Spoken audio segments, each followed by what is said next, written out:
Plaintiff Veronique Qualls says the defendant is her daughter, and after her father passed away 6 years ago, the defendant started misbehaving at school and dating older men. Veronique claims she even tased one of the older men who asked the defendant on a date, and Veronique is suing her today for a down payment and emotional distress. Defendant Gladys Qualls admits that she and her mother had a rocky relationship after her father passed away, but she says things got worse once she turned 18.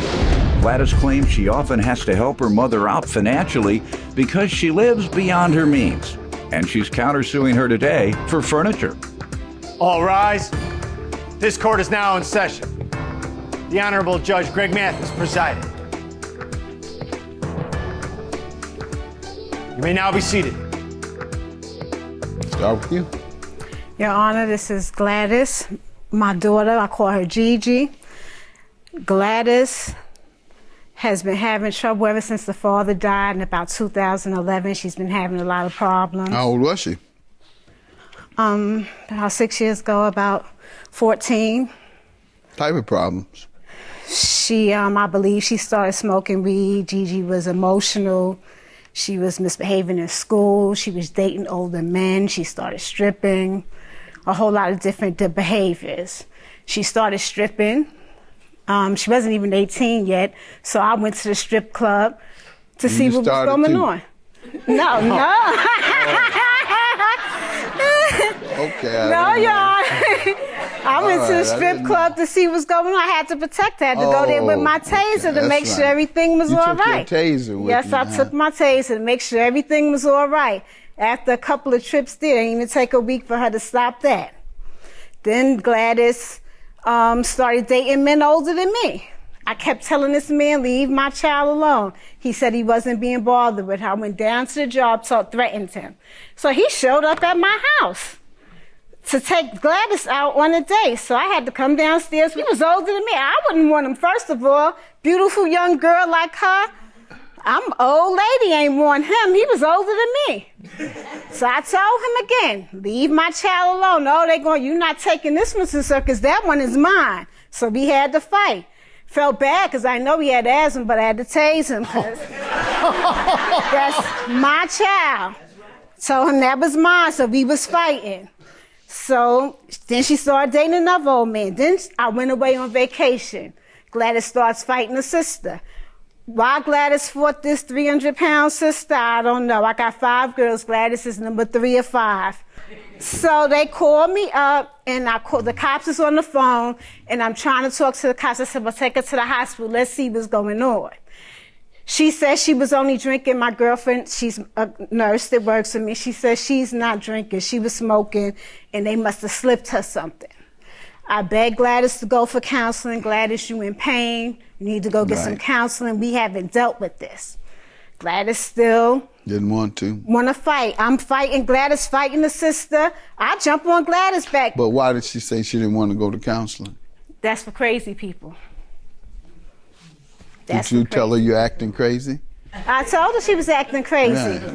We fighting. That's why you need to go?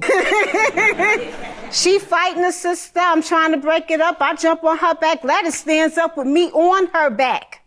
Wow. Me on her back.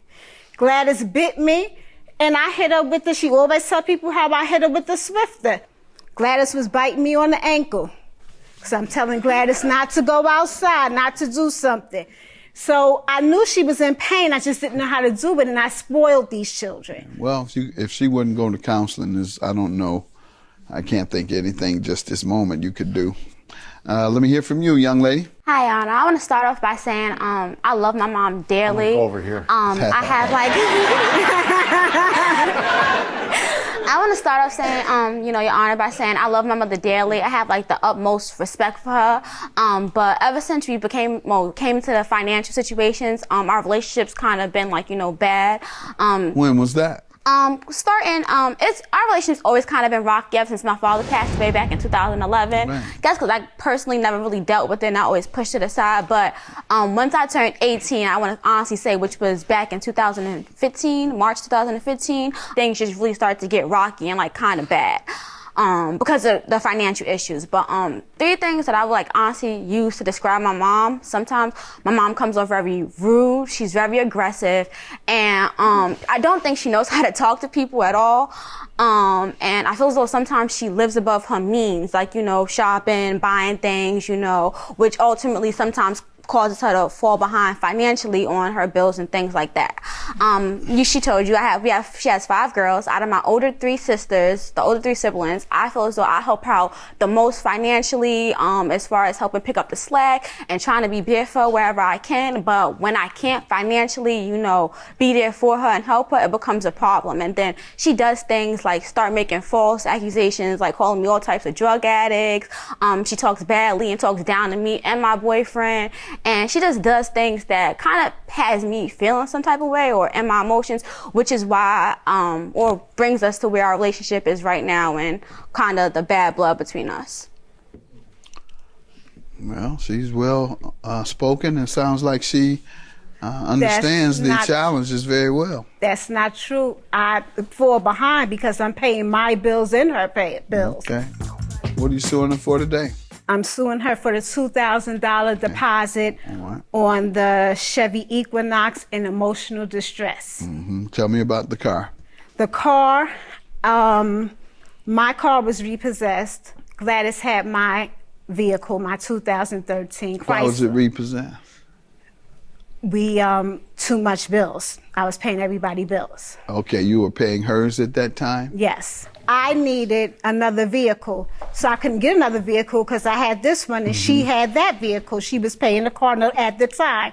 So she got a vehicle in her name for me. I put the $2,000 on the car and I had the vehicle. Gladys' car broke down because she did not maintain the car. So now she wants the Chrysler back. That's my car. I put the $2,000 down. I'm paying insurance. I'm so paying what did happen? note. What did happen? Oh, I wouldn't give it back. She said she would give the $2,000. When she gives the $2,000 back, she can have her vehicle back. Okay, let me hear from you. Okay, Your Honor, actually the agreement was before I got the Chrysler back in December of 2015, the Chrysler belonged to my older sibling, which my mom was saying she was paying their bills and stuff like that. My sister did not do any maintenance on the car or did not take care of the car. So by the time I got it in December, the car was already true. It is true. Was already going All through. of the oil changes. Hold on, ma'am. It was already going through, you know, problems and stuff like that. So you knew that before you got it? Yes. But I was constantly falling behind on the car note, so the car would just sit there. Why were you falling behind? Because I have braces, and my braces are like $220 a month, and my phone. So you figure you look good for walk.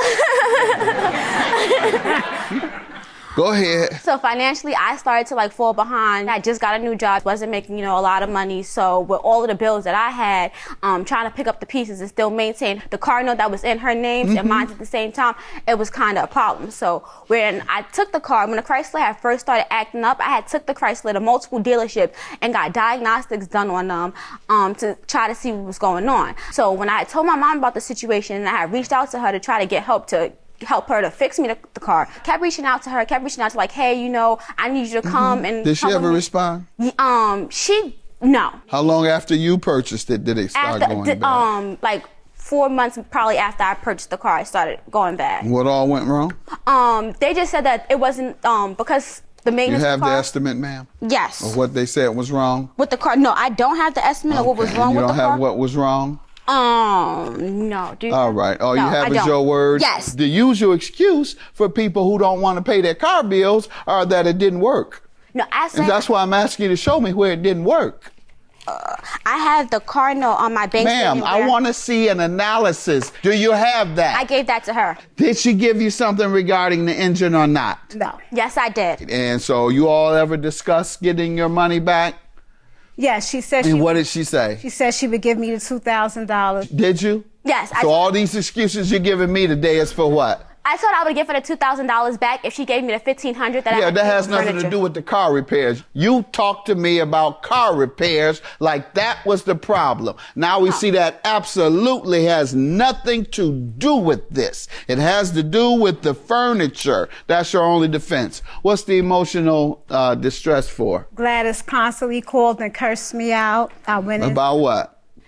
It wasn't even about anything. Just she was Okay, getting then. into an argument. She just called and cursed and hang up. Yes. All right. Why don't you block her from calling you? Why you keep picking up the phone? I did block her because I was trying to get the You did call block her? situation. Yeah. All right. Well, then you didn't get the calls. Your counterclaim for $1551 for furniture is for what?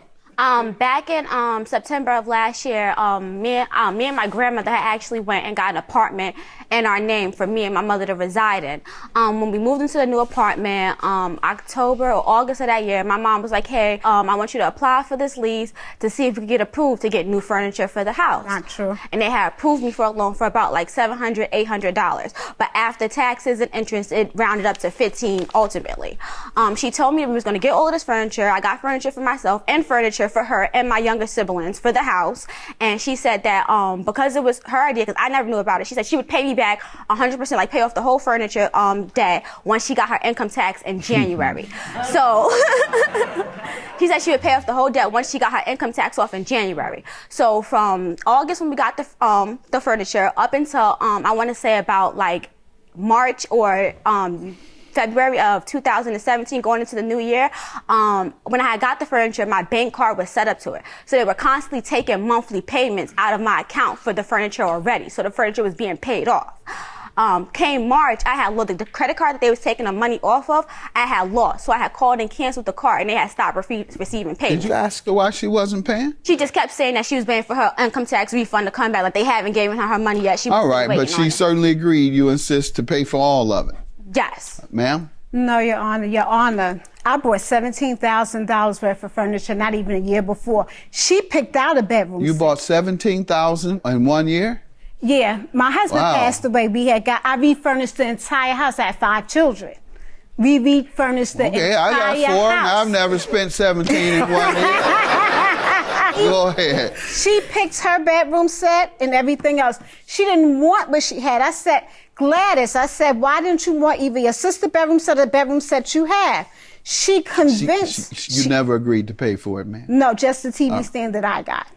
All right. I How do much owe was her that? $200 for the $200. All TV right. stand that You I have had. any evidence? Actually, matter of fact, I do. Agreeing I for her have that the she was email gonna where pay. she said that she told me to reach out. She reached out to me and was like, "Hey, email the people and ask them what's the total amount left to pay off on the furniture, and then forward it to me." I emailed them, asking her how much was left, and then forward the email to her, and I never got a Because they response were back from her. Please be garnishing. aware that your account is apparently. Where can I see you forwarded it? At to the her? the very last page, you see where it is forwarded to her. Why do you think she emailed it to you? I told her to email them so that they could stop garnishing her so she could refinance and make a new deal. What would you do? What'd she email you for? That's what I'm trying to understand. Oh, I owe her $200 for my TV stand. Oh, and that's why I paid all her That's bills. why she was emailing you. Yeah, I pay her It's rent. because of the 200. I pay her I don't insurance. believe you. I believe you I agreed to have repay. everything. $1,551 is your judgment, and $2,000 is your judgment for the down payment. Have a good day. I pay all her bills. She left me with $300 rent. And it's like you left me in debt and I'm still constantly, you need to go get some counseling because you call and you're upset at us for the wrong reasons. I love you so much, Ma. I just wish that we didn't have the financial struggles that we did, because I feel as though once we could clear all of that off the table and get everything solved, that it'd just be a lot better.